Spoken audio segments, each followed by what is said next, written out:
বহুত বড়িয়া, কোনো মতলব আছে। এবারে বেগমের জন্মদিনে বিরাট একটা উৎসব করব। সারা দেশ থেকে মহান মহান অতিথিদের নিয়ে আসা হবে। দুনিয়ার সেরা সেরা খাবার, সেরা সেরা গাইয়ে, সেরা সেরা বাজিয়ে, সেরা সেরা নাচিয়ে রাতকে দিন করে দেবে এমন রোশনাই। রেস্টো নাই। কি বললে? বহুত বড়িয়া আপনার সোচ, লেকিন মাফ করবেন হুজুর, রাজকোষের অবস্থা খুবই খারাপ। উৎসব করার মতো তো রেস্টো নাই জাহাপানা। কোনো কথা শুনতে চাই না। আমি হলাম গিয়ে বাংলার নবাব। আমি আনন্দ হই হুল্লোড় করবো না তো কে আর করবে? একদম ঠিক জাহাপানা, কিন্তু কর বসিয়ে টাকা তোলো। সব কিছুতেই কর বসানো আছে জাহাপানা। হাসি কান্না ছাড়া আর কোনো কিছুতেই কর বসানো যে বাকি নেই। তার ওপরেই কর বসাও। হাসি কান্নার ওপর কর? না, শীতকাল আসছে, বসাও বসাও কর হাঁচির ওপর। হ্যাঁ, হাতির ওপর কর? বসাও। ওরকম মুখ করে আছো কেন? যদি না পারো তো বলে দাও, আমি অন্য উজির নিয়োগ করব। আমি আজই ঘোষণা করে দিচ্ছি, এবার থেকে হাতির ওপর কর দিতে হবে। হ্যাঁ, তো জানাব, এতে প্রজারা যদি ক্ষুব্ধ হয়? আরে বাবা, প্রজাদের কাজই তো মাঝে মাঝে ক্ষুব্ধ হওয়া। তা ঠিক হুজুর। আমাকে কদর করে এমন কিছু সন্ডা আছে, তাদেরকে কাজে লাগাতে হবে। বহুত খুব জাহাপানা। তাহলে হাঁচি গোনার লোকের ব্যবস্থা করে নি। ওই সন্ডারাই হাঁচি গুনবে। ওদের স্বেচ্ছাসেবক হিসেবে নিয়োগ করো। বহুত খুব জাহাপানা। সব জায়গায় লোক পাঠাতে শুরু করো। তবে কৃষ্ণনগরে বেছে বেছে লোক পাঠাবে। আর মনে রেখো, ওখানে গোপাল আছে।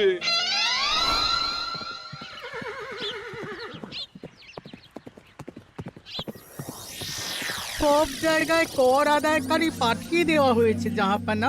আপনার কথা মতো তাদের বলে দেওয়া হয়েছে যে আদায় হওয়া করের 10% তাদের বেতন হিসেবে দেওয়া হবে।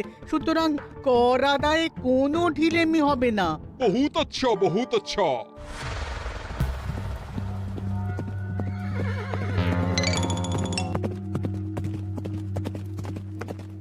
হ্যাঁ, তুমি ঠিক পড়েছো তো মন্ত্রী? হাঁচির উপরে কর? বলেন তো, আর একবার পড়ছি মহারাজ। আসলে এটা নবাবই মশকরা। আমাদের নবাব যে খুবই রসিক মানুষ তা তো আমরা দেখেছি। বারবার কৃষ্ণনগরের সঙ্গে রসিকতা করতে গিয়ে হাঁড়ি ফেটে রস একেবারে মাখামাখি হয়েছে, আর সারা গায়ে পিঁপড়ে ধরেছে। মশকরা নয়, একদম সত্যি কথা। হাঁচির উপরে কর বসানো হয়েছে, আর আমরা হলাম নবাবের খাস হাঁচি গোনার দল। আমরা এই কৃষ্ণনগরে থিতু হয়ে বসলাম বটে। এবারে হাঁচি গুনবো আর মোহর আদায় করব। গোপাল, তুমি কি বলো? সর্দার, তোমাদের এখানে আসা একেবারেই লোকসান হয়েছে। কেন মশাই? আচ্ছা, আপনি গোপাল? না না, আপনার কোনো কথাই শুনবো না। আমাদের পই পই করে বলে দেওয়া হয়েছে, গোপাল হইতে সাবধান। সর্দার, আমি তোমাকে সাবধান হতেই বলছিলাম। হাঁচি ধরতে গেলে তোমাদের খুব সতর্ক থাকতে হবে, কারণ এই কৃষ্ণনগরের বাসিন্দাদের শরীর স্বাস্থ্য এত ভালো যে এখানে কেউ হাঁচে না, কাশে না, ঢেকুর তোলে না, ইয়ে করে না। বলেন কি মশাই? এটা তো নবাবকে জানাতে হচ্ছে। যাও যাও, এক্ষুনি মুর্শিদাবাদে ফিরে গিয়ে নবাবকে জানাও। ওরে, কেউ এদের যাওয়ার ব্যবস্থা করে দে। ওই তো হেঁচেছে। হাঁচি এক। পুরো এক মোহর। হাঁচি দুই, দুই মোহর। আরে, এটা তো হাঁচির বাচ্চা, এটা তো ধরলে চলবে না। কেন? হাঁচি হলেই তো হলো। কি করব সর্দার? লিখবো? দেখ, একবার গুনে যখন ফেলেছি পুরো ছাড়তে পারবো না। আধমোহর লেখ। এটা কাশি, কাশিতে কোনো করের কথা নেই। ওরে লেখ লেখ লেখ লেখ লেখ। হাঁচি তিন, পুরো এক মোহর। হাঁচি চার,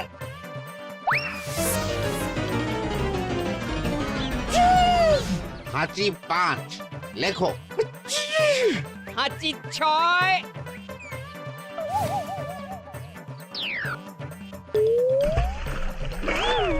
যা যা কি রে, শুনেছিলাম কৃষ্ণনগরের মন্ত্রীটা মাথা মোটা, প্রমাণ হয়ে গেল। জল থেকে উঠবে যখন ঠান্ডা লেগে হাঁচি তো আরো বাড়বে।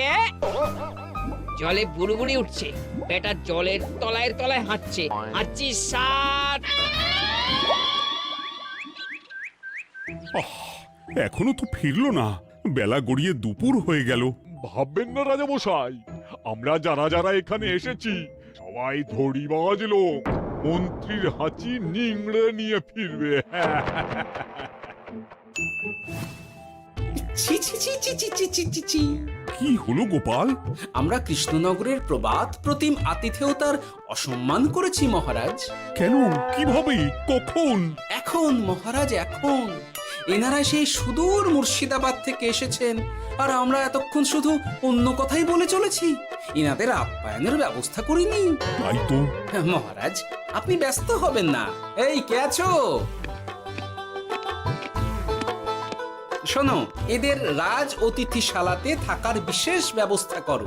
এদের খাবার যাবে মহারাজের পাকশাল থেকে। এদের সব সুবিধে অসুবিধে দেখার জন্য দাস দাসী নিযুক্ত থাকবে। চলো হে চলো। আরে দাঁড়াও সর্দার, হ্যাঁ বলুন। তোমাদের তো আবার গোপালের কথা শোনা বারণ। আমার ব্যবস্থায় বোধহয় তোমরা থাকবে না। বাদ দিন তো, আসলে ভয় ছিল আপনার বুদ্ধিকে, আর ভয় নেই। কেমন আগু পিছু বিচার না করেই বলে ফেললেন এখানে কেউ হাঁচে না। বুঝে গেছি, আসলে গোপাল হলো গল্প। চলো হে চলো, ও বড্ড খিদে পেয়েছে। প্রহরী, এই সর্দারের দলের বাকি লোকগুলো এলে এদেরকেও অতিথিশালায় নিয়ে যেও। হ্যাঁ, আচ্ছা। এ কি গোপাল, এই রক্তচোষাগুলোর জন্য তুমি রাজনিবাস আর রাজভোগের ব্যবস্থা করে দিলে? গোপাল কার পক্ষে মহারাজ? এতক্ষণ গোপালের সব কাজ তো কৃষ্ণনগরের বিপক্ষে গেল। বটেই তো, আমি মনে মনে গণনা করে দেখলাম গোপালের শুল যোগ শুরু হয়েছে। আগামী 1 যুগ ধরে গোপাল যেখানে থাকবে সেখানে রাহুর প্রকোপে দুঃখ দারিদ্র মহামারী একসঙ্গে এসে ধরা পড়বে। মহারাজ, গোপাল কখনো কৃষ্ণনগরের খারাপ ভাবেনি। সে যখন ওই রক্তচোষাদের রাজভোগে রাখার ব্যবস্থা করেছে, তখন বুঝতে হবে এর মধ্যে একটা ঘোরতর পেঁচ আছে। গোপালই তাহলে বলুক, কি পেঁচ? মহারাজ, মানুষ বিলাসের সুযোগ পেলে কাজ ভুলে বিলাসেই ডুবে থাকে। কত সম্রাট মহাসম্রাট বিলাসিতায় ডুবে কত সাম্রাজ্য মহাসাম্রাজ্য ভেঙে টুকরো করেছে। এরা তো নবাবের পাঠানো কিছু মূর্খ বালক মাত্র মহারাজ। এদের রাজভোগে ডুবিয়ে দিলে হাঁচির কথা কি এদের মনে থাকবে?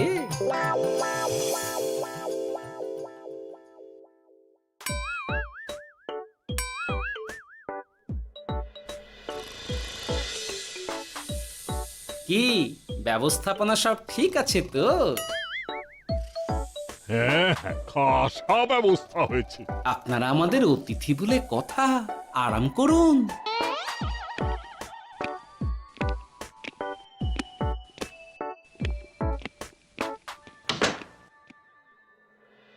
বিজ্ঞানী, তোমার এই দুমুখ আয়না আবিষ্কার তোমার জীবনের সেরা কাজ। একদিক দিয়ে আয়না, অন্য দিক দিয়ে কাঁচ। কেউ জানতেই পারবে না যে তার উপর নজর রাখা হচ্ছে। অনবদ্য অনবদ্য। মহারাজের জয় হোক। কিন্তু মহারাজ, এই কৃতিত্বের মূল ভাগীদার আমাদের মন্ত্রী। তাই নাকি? হ্যাঁ মহারাজ, মন্ত্রীর দুমুখ কাজকর্ম দেখেই দুমুখ আয়নার কথা আমার মাথায় আসে। মুখ সামলে কথা বলো বিজ্ঞানী। ওরা শুনতে পাচ্ছে। যা চেঁচালেন 20 ইঞ্চির দেওয়াল ভেদ করে ওদিকে চলে যাবে কথা। এই কে যেন কাকে মুখ সামলে কথা বলতে বললো? ওই ওই বাইরে কেউ বলেছে। এই তোমরা সবাই শোনো, অতিথিদের যেন আদর যত্নের ত্রুটি না হয়। আমি আর যাই, কাল সকালে আসব, কেমন? গোপালকে নিয়ে নবাব আর উজির যেমন ভয় দেখিয়ে দিয়েছিল, গোপাল কিন্তু সেরকম নয়। এই তোরা কি বলিস? না না না না না না, গোপাল একটু ওই হাবা গোবা আছে দাদা। দেখো দেখি কেমন বুক পেতে দিয়েছে, এবার ওদেরই বুকে বসে ওদেরই দাড়ি ওপড়াবো। গোপালের জবাব নেই, ঠিক সামলে দিল। মহারাজ, এই প্যাঁচটা আমার মাথাতেই এসেছিল, কিন্তু ওই যে নাকে মাছি ঢুকে গিয়েই সব বরবাদ হয়ে গেল।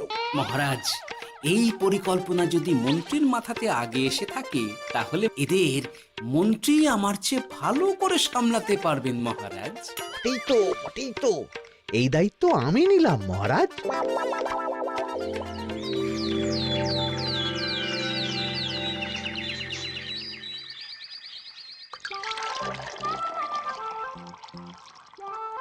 আহা, সকালে ঘুম থেকে উঠে এই রকম বেলের পানা যেন স্বর্গের অমৃত। আছে আছে, আরো আছে। পানীয়, খাদ্য, আরাম, আয়েশ, যত চাও তত পাবে। এ কি, আপনি গোপাল কোথায়? মহারাজ বিবেচনা করে দেখেছেন যে মহামান্য অতিথিদের পরিচর্যার ভার গোপালের মতো একজন ভাঁড়ের পক্ষে বহন করা সম্ভব নয়, তাই এই দায়িত্ব আমাকে দেওয়া হয়েছে। কিন্তু কোনো কিন্তু নেই সর্দার, আমি যে খানা পিনা নাচা গানা আমোদ আহ্লাদের ব্যবস্থা করেছি দেখে তুমি চমকে যাবে। দেখা নয় বিজ্ঞানী, এবার শুধু কাজের সময়।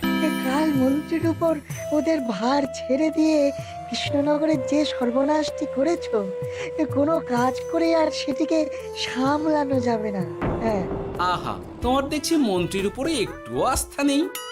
ঠিক কি প্যাচ করছো বলো তো? প্যাচের কথা পরে হবে, তোমাকে যত তাড়াতাড়ি সম্ভব হাঁচির ওষুধ আবিষ্কার করতে হবে। হাঁচির ওষুধ? হ্যাঁ, হাঁচির ওষুধ। ওভাবে দেখছো কি বন্ধু? তোমাদের কাজের সব দায়িত্ব এখন আমার কাঁধে। তোমরা আমোদ করবে আর আমি কর আদায় করে তোমার হাতে এনে তুলে দেব। সর্দার, এর মধ্যে একটা চাল আছে মনে হচ্ছে। কি আর আমি বুঝিনি। এখন কি করবে?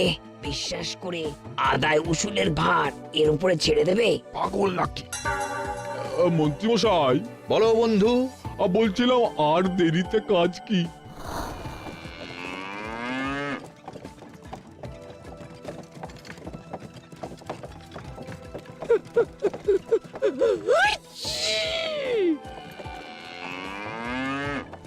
মন্ত্রী, লেখো হাঁচি এক।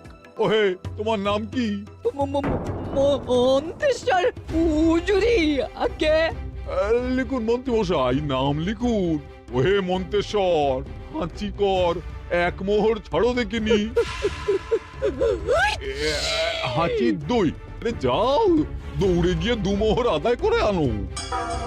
ওরে, তোরা সব কৃষ্ণনগরের কোণে কোণে ছড়িয়ে পড় দেখি, একটা হাঁচিও যেন বাদ না পড়ে। হ্যাঁ,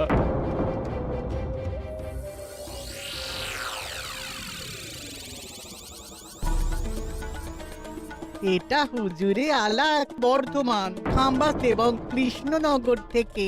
চমৎকার চমৎকার। তাহলে গোপাল কিছু করতে পারেনি, আমাদের যুব শক্তি কৃষ্ণনগরকে পুরো নিংড়ে নিয়ে আসছে। মহারাজ কৃষ্ণচন্দ্রের একটা আবেদন আছে জানাব। এই হাঁচি করের 30% যদি ওই রাজ্যকে দেওয়া যায় তাহলে আদায় উসুল আরো ভালো হবে। ওরা বলেছে যে আপনি যদি 30% দেন তাহলে কর আদায় একেবারে জান লড়িয়ে দেবে। মঞ্জুর মঞ্জুর। আর একটা আর্জি আছে হুজুর, কৃষ্ণচন্দ্র কদিন বাদে নবাবকে কৃষ্ণনগরে আমন্ত্রণ জানিয়েছে। কেন? কৃষ্ণনগরের নবাব এবং তার উন্নয়ন উপলক্ষে এক মহোৎসব হবে। সেই সঙ্গে শহরে থাকা ইংরেজদের কাছেও নবাবের সৈন্য বলের এবং নবাব ও কৃষ্ণনগরের মধ্যে পারস্পরিক ভ্রাতৃত্বের সম্পর্কের বার্তাও পৌঁছে দেয়া যাবে। নবাবের অধীনস্থ রাজারা নবাবের শত্রু, এই রকম একটা ধারণা থেকে ইংরেজরা ইদানিং বেপরোয়া হয়ে উঠেছে, তাতে লাগাম উঠবে। বহুত খুব, মঞ্জুর মঞ্জুর মঞ্জুর।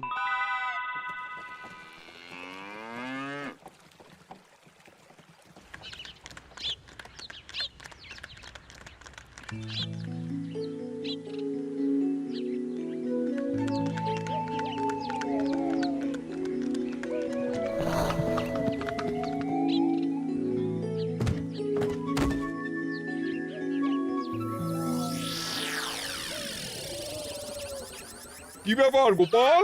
জাহাপনা বলুন, কি খিদমত করব? আমি যা বলবো তাই করবে। অবশ্যই জাহাপনা। क्या बात উজির, তুমি সাক্ষী, মহারাজ কৃষ্ণচন্দ্র আপনিও সাক্ষী। গোপাল আমাকে কথা দিয়েছে আমি যা চাইবো তাই করবে। গোপাল, তুমি আমার সঙ্গে মুর্শিদাবাদ যাবে। এখন থেকে আমার দরবারের বিদূষক হিসেবে থাকবে, কেমন? ওরে ওরে ওরে ওরে ওরে তোরা বাজনা বাজা। এখন থেকে গোপাল আর কৃষ্ণনগরের নয়, গোপাল মুর্শিদাবাদের। চলছে বাজা।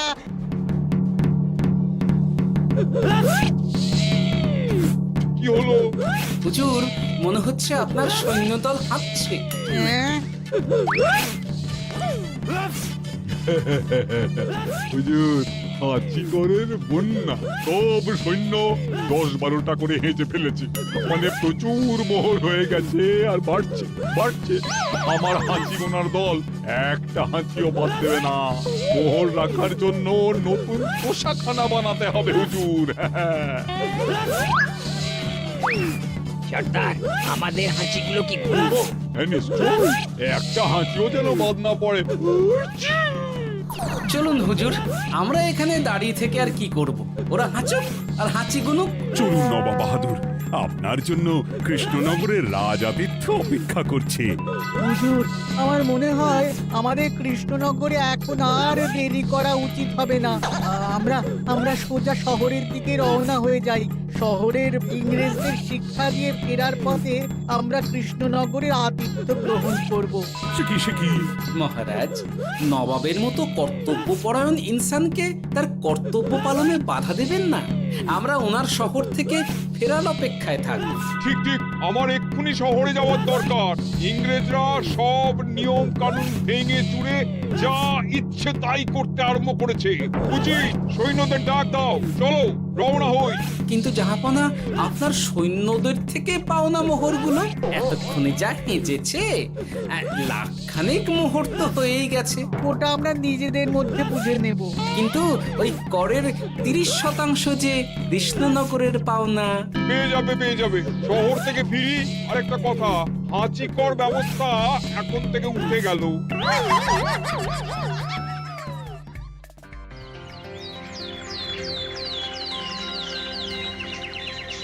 মহারাজ, কিভাবে গোপাল ভাঁড় মহাশয় নবাবের উন্মাদের মতো জারি করা ওই হাঁচিকর থেকে আমাদের সকলকে রক্ষা করেছেন তা আমরা সকলেই জানি। সমাজের তরফ থেকে তাই গোপালকে সামান্য উপহার।